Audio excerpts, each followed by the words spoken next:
Welcome to Ohio Roots, the official podcast of the Ohio Genealogical Society. Join us as we embark on a captivating journey through Ohio's rich genealogy, history, and abundant resources. Hosted by me, OGS Executive Director Noel Poirier, this podcast brings you insightful conversations with a diverse array of guests, from OGS members, chapter leaders, and staff to renowned genealogists, historians, and influential figures within the genealogical community. Each episode delves into fascinating topics and captivating stories. So grab your headphones, hit that play button, and join us on this enthralling journey of Ohio's roots. Today, we're joined by Kate Penney Howard, a genealogist known for tackling some of the most challenging and compelling family history mysteries. At the 2026 Ohio Genealogical Society Conference, she'll be exploring maternal surname puzzles, war baby cases, forgotten Midwestern communities, and even a curious con man story. I hope you enjoy this conversation with Kate about the research, the DNA, and the human stories behind her fascinating programs.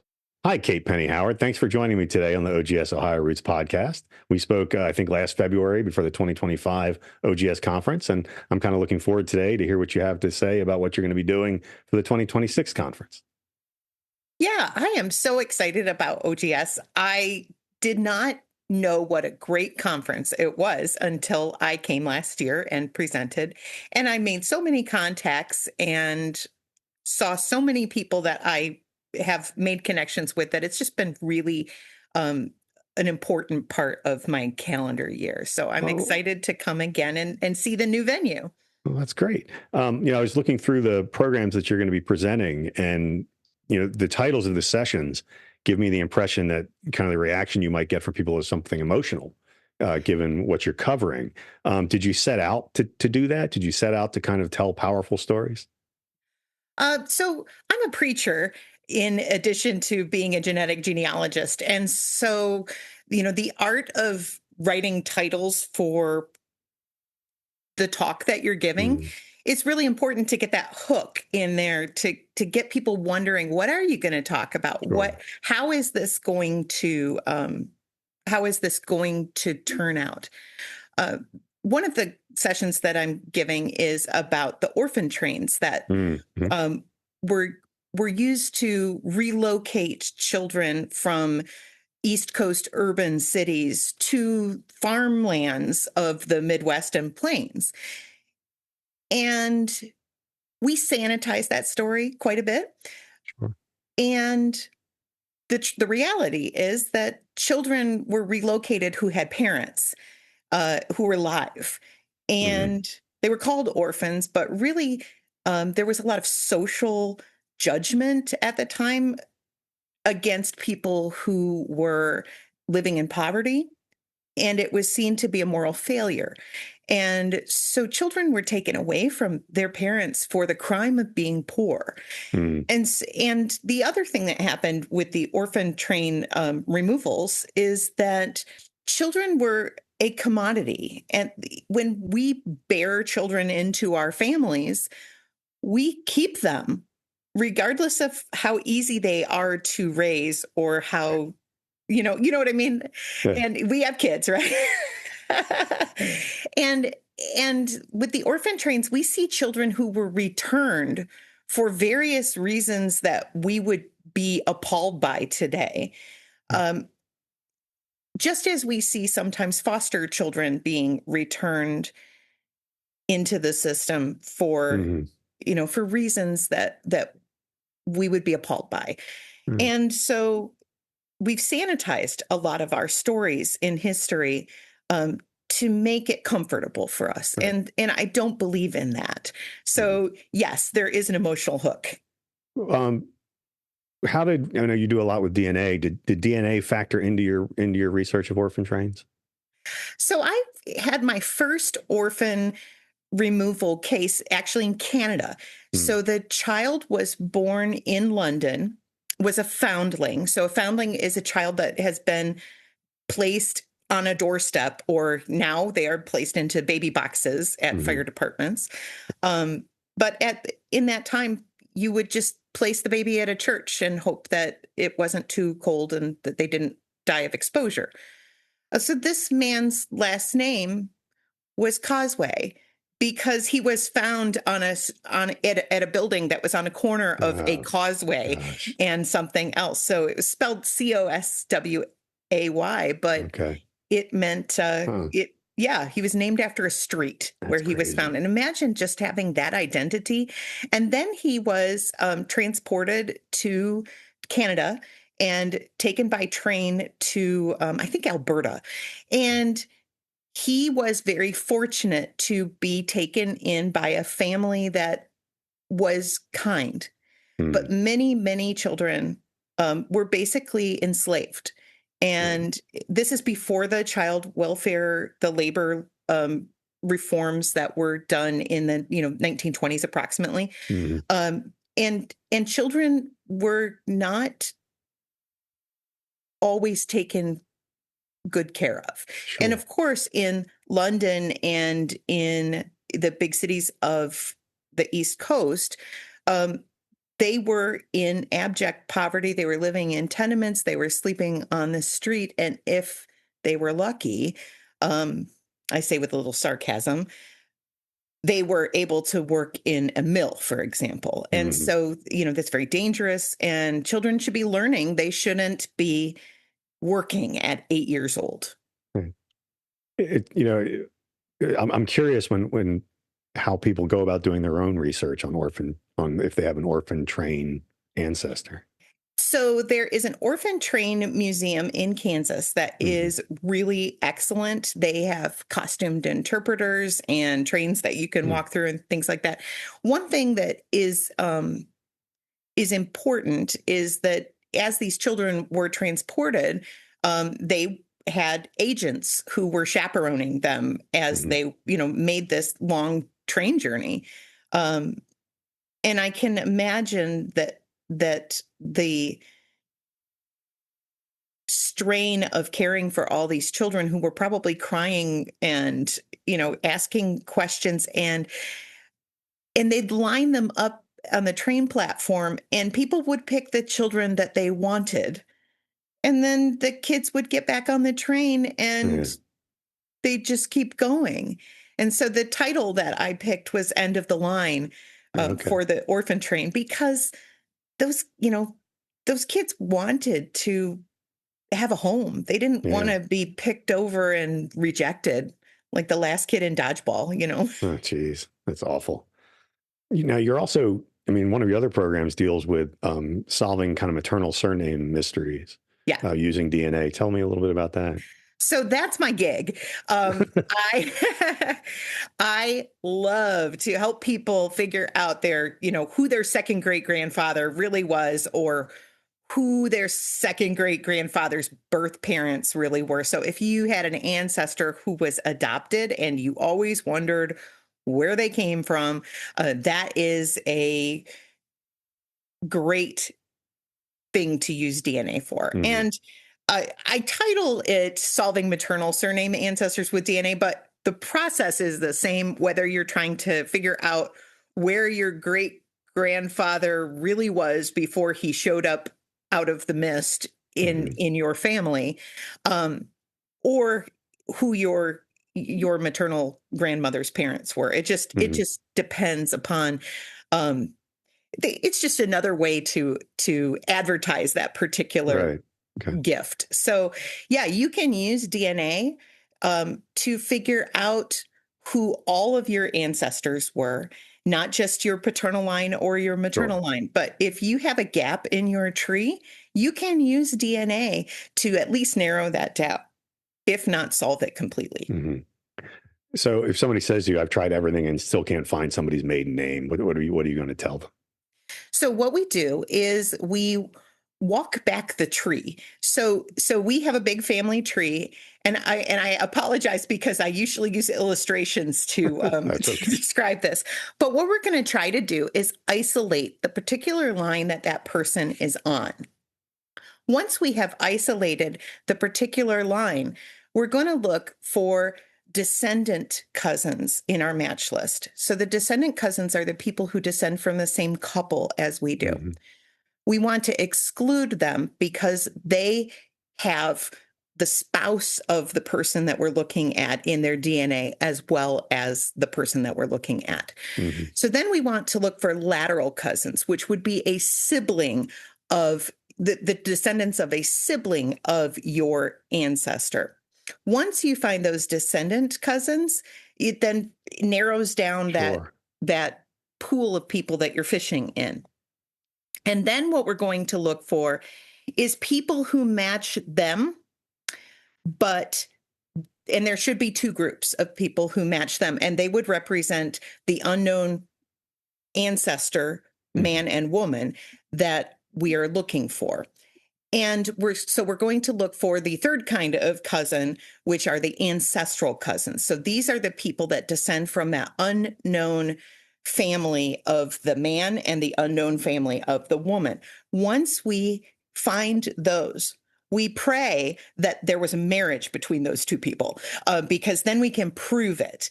But if we cannot prove a marriage between them, then we look at circumstantial evidence. Did they share a backyard?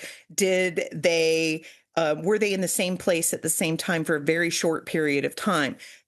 Things like that. So it's always nice when you have a war or a migration or a large business that opens up. Yeah. Hi, everyone. Noel Poirier here, Executive Director of the Ohio Genealogical Society and your host for the Ohio Roots podcast. Did you know you can help preserve the past and empower the future? Your donation to the Ohio Genealogical Society helps protect vital family history records and supports research for generations to come. Visit www.ogs.org/donate and give today. Thank you so much for your support. Get ready for the 2025 OGS Annual Conference coming to Sharonville, Ohio, April 29th through May 2nd, 2026. Join genealogists and family historians from across the country for 4 days of inspiring sessions, expert speakers, research tools, and community connections. Don't miss your chance to discover new stories and strengthen your family history skills. Registration opens November 28th, so be sure to register and be part of Ohio's premier genealogy event. Another subject you're going to be covering, and has kind of an emotional title, is the one on war babies and finding lost GI fathers through DNA. Talk to me a little bit about what drew you to that. So in history, oppressing forces have always left children behind. They, it is just a factor of war and oppression.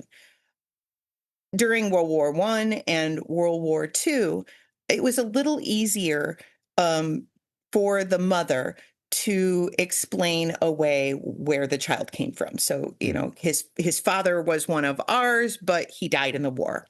Sure. That would be a very common explanation.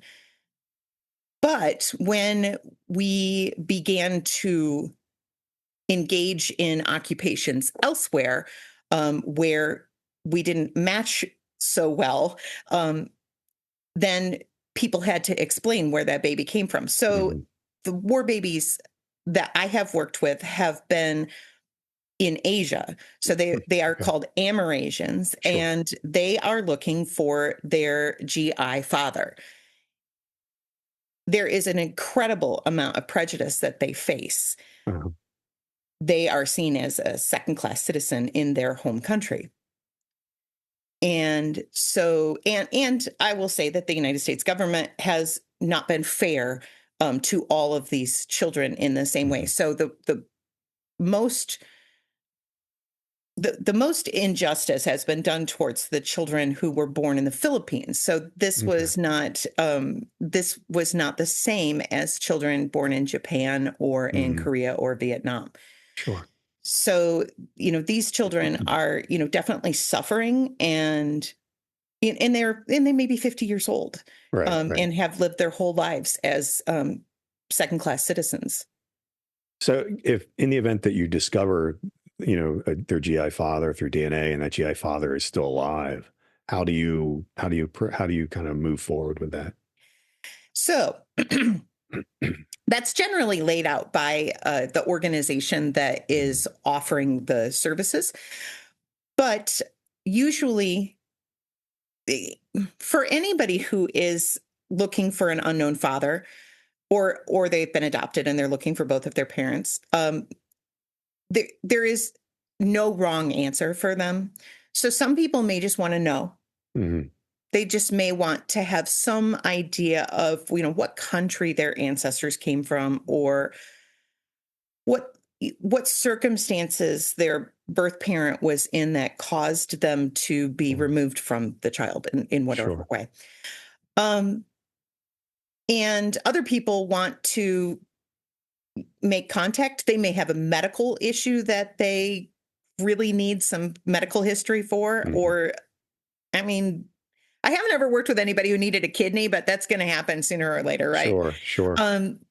And then you might have some people who feel like they are owed something, and that, I haven't seen that very often, but occasionally they want money or they want something. Right. With the Amerasian kids, that is much more a reality, that they want citizenship. They want Sure. money. They need it. It's not that they want it. It's that they need it.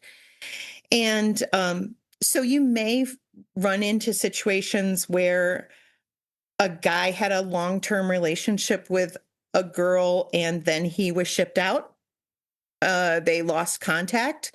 Back in the days before the internet, it was fairly easy to lose contact with somebody. Sometimes they wanted to lose contact. Maybe their Right. wife wouldn't have been Right. too happy about them having a kid overseas. Um, and so we don't know why they stopped contacting them, but other men just went to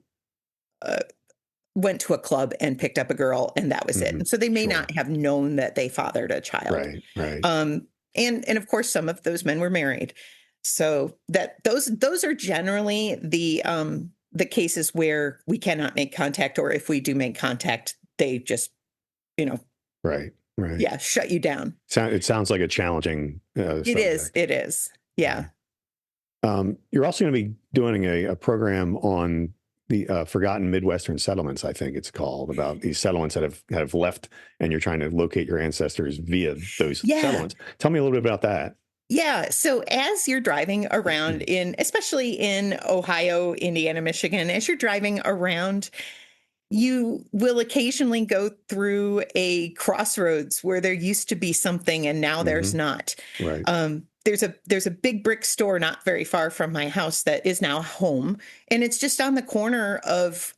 If it was in Michigan, it'd be on a dirt road, but Indiana has all paved roads. So,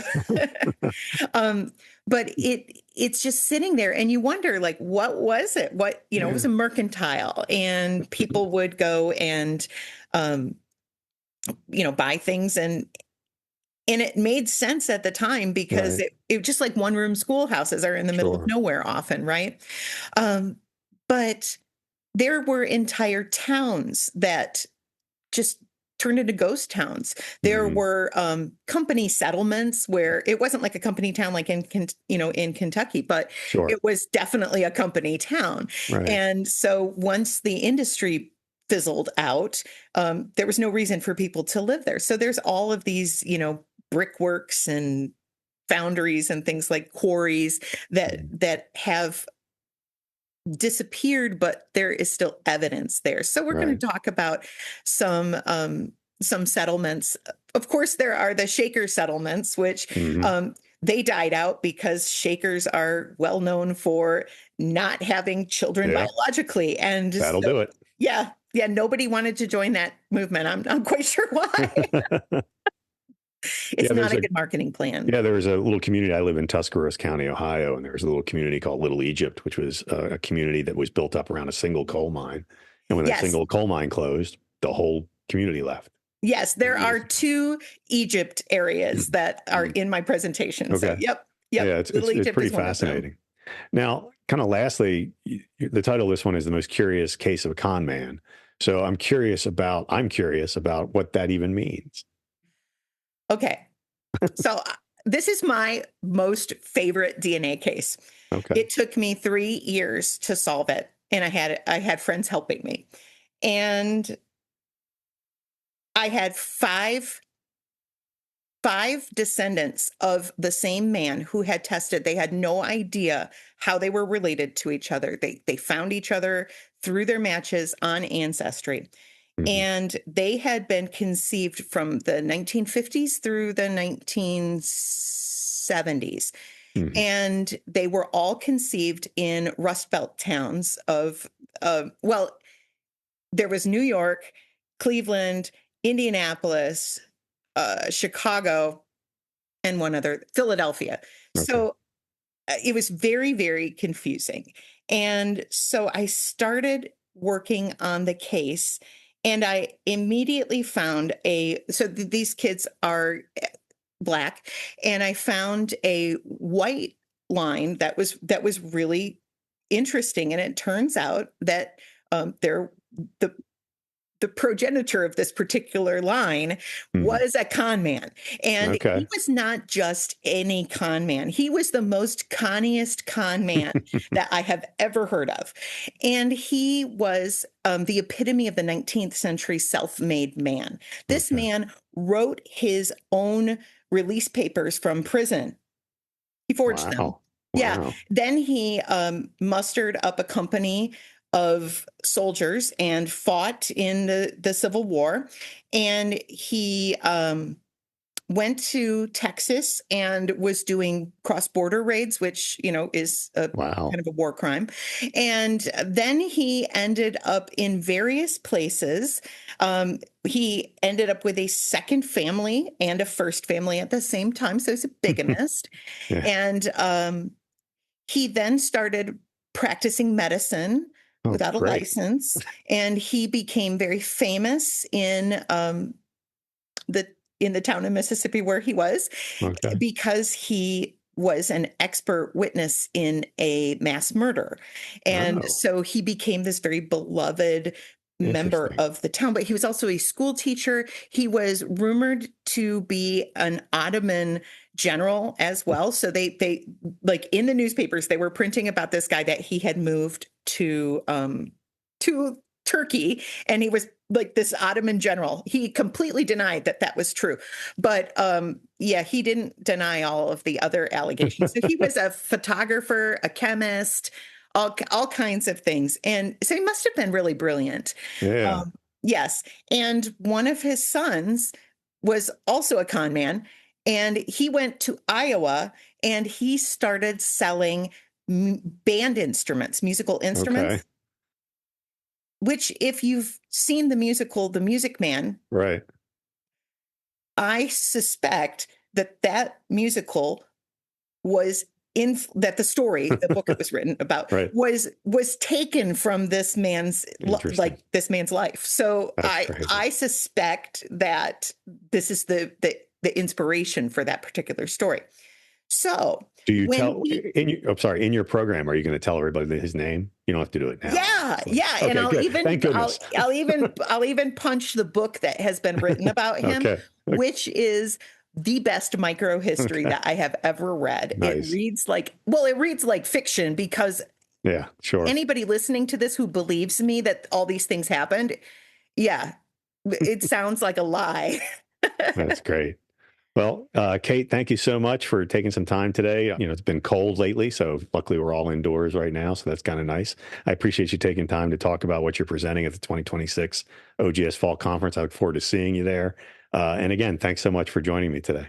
Oh, you're so welcome. I'm looking forward to it. All Thank right. you. Take it easy, Kate. Thank you.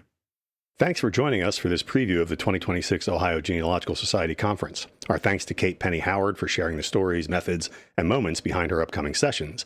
You can hear more from Kate in Ohio in 2026, and we hope this conversation inspires you to keep asking questions and digging deeper into your own family history. Thanks as always for listening to the OGS Ohio Roots podcast. If you enjoy listening to the Ohio Roots podcast, we would really appreciate it if you could go to whatever platform it is that you listen and give us a good review. Reviews help us get more listeners and reach more people with Ohio Roots and what we're trying to do with the Ohio Genealogical Society. So please leave us a nice review, and thanks for listening. The Ohio Roots podcast is brought to you by the Ohio Genealogical Society, the premier gateway for discovering your Ohio family history.